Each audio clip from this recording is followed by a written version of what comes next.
जब आप कुछ अच्छा करते हैं ना, जब आप कुछ बड़ा करते हैं, तो फिर आपका डंका पूरी दुनिया में बोलता है। फिर आपका डंका जो है वो हर जगह पर टक टक करता है, क्योंकि आपने कारनामा सर अंजाम दिया होता है। फिर आपके खिलाफ भी जो लोग होते हैं, जो आपको नापसंद करने वाले भी लोग होते हैं, वो भी आपकी तारीफ करने पर मजबूर हो जाते हैं, क्योंकि आपने कारनामा ऐसा सर अंजाम दिया होता है कि आपने उनको मजबूर कर दिया होता है कि वो आपकी तारीफ करें, वो आपके बारे में बात करें, वो आपके बारे में चर्चा करें, वो आपके बारे में दुनिया को बताएं। आपके उस कारनामे की वजह से जो आप सर अंजाम देते हैं, आपकी मेहनत की वजह से, आपकी एफर्ट की वजह से, आपकी लगन की वजह से, आपके अपने देश से मोहब्बत की वजह से आप जो कारनामा सर अंजाम देते हैं, उसकी वजह से फिर आपका डंका पूरी दुनिया में बोलता है। तो ऐसा ही हुआ है सर मोहम्मद शामी के साथ। मोहम्मद शामी वो इंडियन गेंदबाज जो अपनी एक लंबी इंजरी के बाद जो है, एक लॉन्ग टाइम इंजरी के बाद जो है, जिन्होंने टीम में कम बैक किया, और वो इंडियन टीम जिसका सबसे बड़ा गेंदबाज, न सिर्फ इंडिया का सबसे बड़ा बल्कि पूरे वर्ल्ड का सबसे बड़ा गेंदबाज जसप्रीत बुमराह की शक्ल में इंजर्ड होकर वो टूर्नामेंट आईसीसी चैंपियंस ट्रॉफी से बाहर हो गए, और सारा जो बोझ था वो मोहम्मद शामी के ऊपर आन पड़ा, क्योंकि उनके जाने के बाद अगर कुछ सीनियर है तो वो मोहम्मद शामी हैं। और मोहम्मद शामी ने भी काफी टाइम के बाद जो है वो टीम में कमबैक किया। तो बहुत सारे सवाल उठे, बहुत सारी बातें हुई, बहुत सारे लोगों ने उंगलियां उठाई कि ये मोहम्मद शामी क्या कर सकेंगे, जसप्रीत बुमराह के बगैर इंडिया की गेंदबाजी जो है वो बिल्कुल एक नॉर्मल बॉलिंग लाइनअप रह जाएगी, वो ऐसे हो जाएगा, वो वैसे हो जाएगा, बड़ी बड़ी टीमें जो है वो इंडिया की बॉलिंग लाइनअप के परखच्चे उड़ा देंगी, ऐसा कर देंगी, वैसा कर देंगी। लेकिन सॉरी, जब चैंपियंस ट्रॉफी का इंडिया ने अपना पहला मैच वर्सेस बांग्लादेश खेला, तो इंडियन बॉलिंग लाइनअप ने सबके खदशात थे, जो सबके जो इरादे थे उनके ऊपर पानी फेर दिया, और सबको चुप्पी लगवा दी वो लोगों को जो इंडियन बॉलिंग के खिलाफ बातें करते थे। और फिर इंडियन गेंदबाजी ने, चाहे वो अक्षर पटेल हो, वो अर्शिद राणा हो, वो रविंद्र जडेजा हो, वो कुलदीप यादव हो, या फिर वो मोहम्मद शामी जिसने आग लगा दी अपने पहले ओडीआई मैच में, जो चैंपियंस ट्रॉफी में इंडिया ने अपना ओडीआई पहला मैच खेला वर्सेस बांग्लादेश, और फिर मजबूर कर दिया कि दुनिया बात करे आपके ऊपर, लोग आपको अप्रिशिएट करें, लोग आपके बारे में तालियां बजाएं, लोग आपके बारे में चर्चा करें। आपने मजबूर कर दिया मोहम्मद शामी ने। और दूसरी तरफ बैटिंग की बात की जाए, रोहित शर्मा, केएल राहुल और फिर शुभमन गिल की जो बल्लेबाजी थी, पूरा वर्ल्ड मीडिया उसके ऊपर बात कर रहा है। चाहे पाकिस्तान मीडिया के रिएक्शंस हो, इंडियन मीडिया के रिएक्शंस हो, या वर्ल्ड मीडिया के रिएक्शंस हो, पूरे वर्ल्ड के जितने एक्स क्रिकेटर्स हैं वो सब इंडिया की बॉलिंग के ऊपर बात कर रहे हैं। और वहीं पर पाकिस्तान के तेज गेंदबाज, दुनिया के बेहतरीन गेंदबाज Mohammad Aamir shocking words on Mohammad Shami bowling and Shubman Gill batting. जी हां, मोहम्मद आमिर ने बहुत ही शॉकिंग वर्ड्स जो हैं वो यूज किए हैं मोहम्मद शामी की बॉलिंग के ऊपर। बहुत जबरदस्त किस्म की स्टेटमेंट दिया मोहम्मद आमिर ने। क्या कहा है मोहम्मद आमिर ने मोहम्मद शामी की बॉलिंग के हवाले से, और फिर उन्होंने पेशन गोई भी कर दी है, एक जो है वो प्रोडिक्ट भी कर दी है इंडिया पाकिस्तान के मैच को लेकर। जितने लोगों के दिलों में खदशात थे, जितने लोगों के दिलों में जो बातें थी, सारी की सारी कुछ तो मोहम्मद शामी ने जो है वो उनका वो कहते कि चकनाचूर कर दी, और जो रहती कहती कसर थी वो मोहम्मद आमिर की स्टेटमेंट ने, मोहम्मद आमिर के इन वर्ड्स ने जो यूज किए हैं उन्होंने मोहम्मद शामी के ऊपर, इंडियन बॉलिंग लाइनअप के ऊपर, और फिर बैटिंग के ऊपर, शुभमन गिल की बैटिंग के ऊपर, बाकी रहती कहती कसर जो है वो उन्होंने पूरी कर दी है। और अब लोगों के दिलों में डर बैठ गया है, खौफ बैठ गया है। इंडियन टीम ने सही मानों में थ्रेड किया है, ऑनेस्टली थ्रेड किया है पाकिस्तान की टीम को। इंडियन बैटर्स ने पाकिस्तानी बॉलरों को, चाहे वो शहीनशाह अफरीदी हो, नसीम शाह हो या हारिस रऊफ हो, और इंडियन जो बॉलर्स हैं उन्होंने पाकिस्तानी बैटर्स को थ्रेड किया। टीम पाकिस्तान के जितने भी बैटर्स हैं, वो चाहे बाबर आजम हो, वो चाहे आगा सलमान, मोहम्मद रिजवान, या फिर अब नए आने वाले शहजादे खिलाड़ी जो कि मतलब फखर जमान की रिप्लेसमेंट के लिए आए। वैसे ईमानदारी से बताइएगा कि क्या इमाम उल हक जो है वो फखर जमान को रिप्लेस कर सकते हैं? ऑनेस्टली बताइएगा, मुझे तो नहीं लगता कि फखर जमान की रिप्लेसमेंट जो है वो आपको ये इमाम की सूरत में करनी चाहिए थी, क्योंकि बहुत फर्क है यार। वो खेलता है हेल्थी स्ट्राइक रेट के साथ और ये वही टुक टुक टुक टुक प्रोग्राम, उधर से बाबर भी टुक टुक, उधर से ये इमाम भी टुक टुक, दोनों ओपनर होंगे, फिर नीचे रिजवान आते हैं वो भी टुक टुक प्रोग्राम, और फिर नीचे आगा सलमान आता है, वो थोड़ा सा गेम को निकालता है, वो थोड़ा सा फंसी हुई गेम को जो है वो लेके चलता है। और वैसे आप लोग कमेंट सेक्शन में जरूर बताइएगा। उसके बाद पाकिस्तान के एक और x cricketer Inzamam ul Haq, big reaction, big statement on India bowling, Mohammad Shami की बॉलिंग, इंडिया की बैटिंग, जिस तरीके से शुभमन गिल ने बैक टू बैक दूसरा शतक जड़ा है, तो यहां पर फिर निकल कर आए हैं पाकिस्तान के दिग्गज बल्लेबाज एक्स क्रिकेटर इंजमाम उल हक। इमाम उल हक तो उनके भांजे हैं। इंजमाम उल हक की भी बड़ी स्टेटमेंट आई है पाकिस्तान की तरफ से इंडियन बॉलिंग लाइनअप के ऊपर, मोहम्मद शामी के ऊपर। उनका क्या कहना है ये भी आगे चल के बात करते हैं। और बाय द वे, इंडिया की प्लेइंग 11 क्या रहने वाली है अब 23 फरवरी के मैच में, और पाकिस्तान की प्लेइंग 11 क्या रहने वाली है वर्सेस इंडिया मैच, क्योंकि पाक भारत टाकरा जो है वो इस साल का सबसे बड़ा मुकाबला है, इस 2023-25 का सबसे बड़ा मुकाबला है। इंडिया वर्सेस पाकिस्तान का मैच होगा तो सही, एक बार फिर आप एशिया कप में इंडिया पाकिस्तान को देखेंगे आमने सामने अक्टूबर में, लेकिन वो मुकाबला जो है वो एशिया कप का मुकाबला होगा। ये आईसीसी इवेंट यानी आईसीसी चैंपियंस ट्रॉफी का मुकाबला है, सो इसलिए ये ज्यादा वैल्यू रखता है, ज्यादा बड़ा है और इसके ऊपर ज्यादा लोगों की नजरें हैं। और आपको क्या लगता है कि लोग जो समझते हैं कि पाकिस्तान कुछ अनहोनी कर देगा, पाकिस्तान कुछ ऐसा कर देगा, पाकिस्तान कुछ आउट ऑफ द बॉक्स कर देगा और पाकिस्तान जो है वो इंडिया को हरा देगा, ऐसे कर देगा, वैसे कर देगा, क्या ईमानदारी से बताइएगा आपको लगता है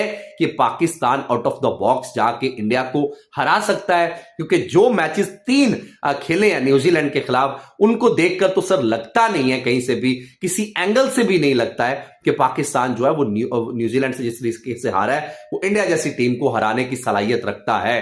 ना तो बॉलिंग के साथ ही कोई ऐसा कारनामा सर अंजाम दिया और ना ही बैटिंग के साथ कोई ऐसी अनबिलीवेबल बारी खेली। हाँ, एक मैच जरूर खेला साउथ अफ्रीका के अगेंस्ट, जहां पर 353 चेज किया, बल्कि 355 कर दिया 49 ओवर्स के अंदर। वहां पर थोड़ा सा पाकिस्तान का इंटेंट जरूर दिखाई दिया, लेकिन उसके बाद न्यूजीलैंड के खिलाफ तो 2 मैचेस आपने ट्रायंगल सीरीज में बैक टू बैक हारे, एक मैच लीग मैच हारा, एक फाइनल मैच हारा, और फिर आपने जो चैंपियंस ट्रॉफी का आगाजी मैच, इब्तिदाई मैच जो है वो भी आपने बुरे तरीके से हारा, रौंदा आपको न्यूजीलैंड की टीम ने। और उसके बाद लगता नहीं है कि आप जो है वो इंडिया को हरा पाएंगे, क्योंकि इंडिया की टीम के पास इस वक्त फुल फ्लेज पावर है बैटिंग में, बॉलिंग में, ऑलराउंडर, फील्डर्स, और फिर कप्तान जिस तरीके से रोहित शर्मा कैप्टनसी कर रहे हैं वो भी आपके सामने। आ जाते हैं सर अपने मुद्दे की तरफ, जो हमारा आज का मेन टॉपिक है वो है सर मोहम्मद शामी की बॉलिंग, इंडिया की बॉलिंग, इंडिया की batting versus Bangladesh match. India versus Bangladesh के मैच में लोग अभी तक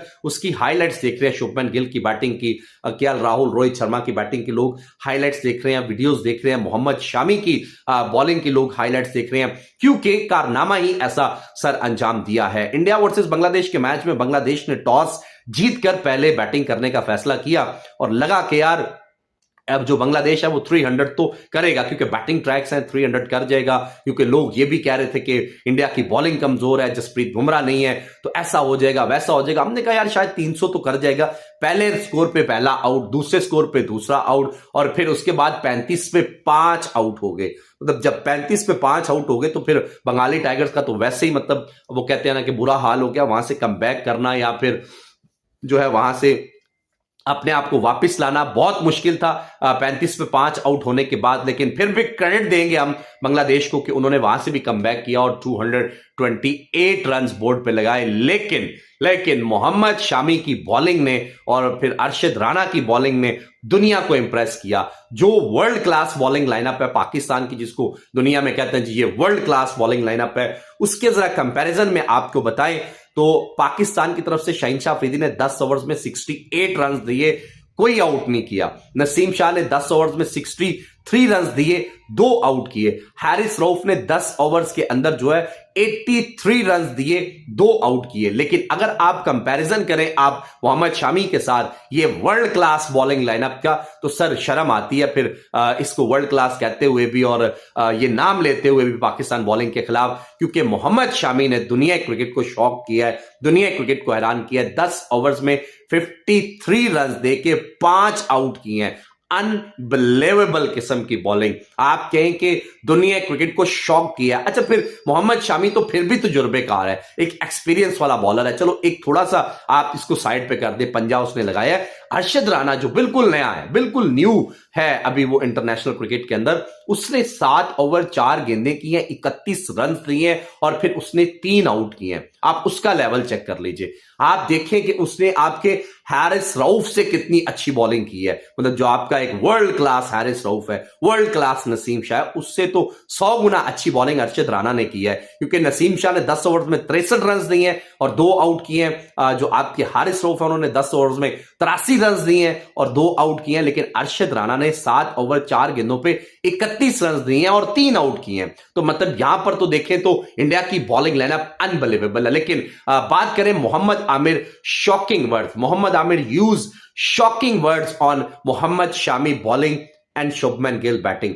वो कहते हैं कि मुझे लगता था कि जसप्रीत बुमराह के बगैर इंडिया की बॉलिंग जो है वो उतनी स्ट्रांग नहीं रहेगी, लेकिन मोहम्मद शामी ने साबित कर दिया है कि वो एक बहुत बड़ा गेंदबाज है और वर्ल्ड का एक, वो भी जसप्रीत बुमराह के बाद दूसरे नंबर का गेंदबाज है। और उसने साबित कर दिया अपनी बॉलिंग के साथ, और उसने 200 विकेट्स ओडीआई के अंदर कंप्लीट किए हैं, बहुत बड़ा माइलस्टोन अचीव किया है। और जो फाइफर लगाया एक बड़े मैच के अंदर, बड़ा मैच इसलिए क्योंकि चैंपियंस ट्रॉफी का मैच है, आईसीसी इवेंट का मैच है, यहां पर आपके लिए आपके पास हार की गुंजाइश नहीं होती है। वो कहते हैं जिस तरीके से उसने एक जबरदस्त किस्म की परफॉर्मेंस दी है, जिस तरीके से उसने अपनी टीम के लिए परफॉर्म किया, वो कहते हैं अनबिलीवेबल है। ये अनबिलीवेबल है, अनबिलीवेबल किस्म की वो कहते हैं बॉलिंग है। और उन्होंने स्ट्रेट फॉरवर्ड ये कहा है कि मेरे लिए ये कोई शॉकिंग नहीं है, क्योंकि मुझे ये पता है कि इंडिया की गेंदबाजी में दम है। और वो कहते हैं कि ये पाकिस्तान की गेंदबाजी से बहुत अच्छी गेंदबाजी इंडिया की गेंदबाजों ने की है, वो चाहे अरशद राना हो,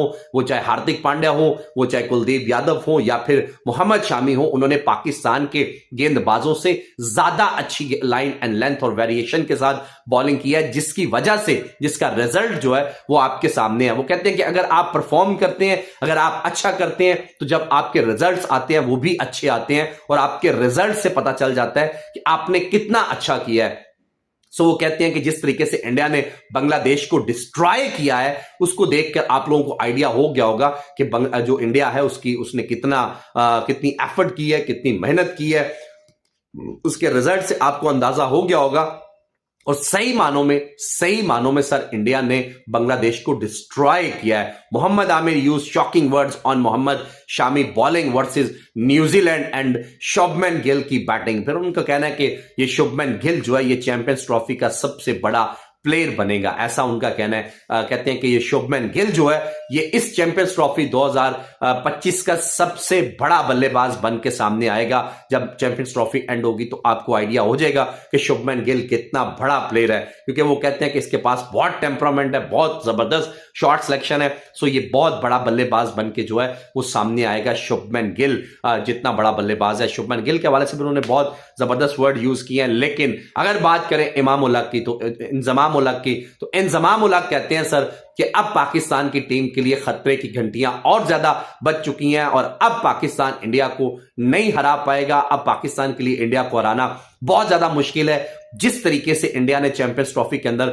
अपने पहले मैच का आगाज किया है और जिस तरीके से पाकिस्तान ने अपने पहले मैच का आगाज किया, कहते हैं उसको देखकर ही आइडिया हो जाता है कि पाकिस्तान और इंडिया के मैच में इस वक्त इंडिया न सिर्फ फेवरेट है बल्कि जम के फेवरेट है, बल्कि बहुत जबरदस्त किस्म की फेवरेट है, क्योंकि उनकी बॉलिंग, उनकी बैटिंग, उनकी फील्डिंग, उनकी कैप्टनसी वो दुनिया में इस वक्त जानी और मानी जा रही है। और पाकिस्तान ने जिस तरीके से न्यूजीलैंड से शिकस्त खाई है उसके बाद कोई भी पाकिस्तान के ऊपर बात नहीं कर रहा, कोई भी पाकिस्तान को फेवरेट नहीं करार दे रहा, सब इंडिया के ऊपर बात कर रहे हैं। और सही मानों में इंडियन टीम ने भी पाकिस्तान की टीम को थ्रेट किया है। जितनी जबरदस्त किस्म की गेंदबाजी की है इंडियन टीम ने और जितनी जबरदस्त किस्म की बैटिंग की है टीम इंडिया ने। आप लोग अपनी राय कमेंट सेक्शन में जरूर बताइएगा। वीडियो को सर लाइक कीजिएगा, शेयर कीजिएगा और सब्सक्राइब कीजिएगा। कौन जीतेगा पाक भारत टाकरे में से, इंडिया वर्सेस पाकिस्तान के मैच में से, कमेंट सेक्शन में जरूर बताइएगा। Thank you so much sir.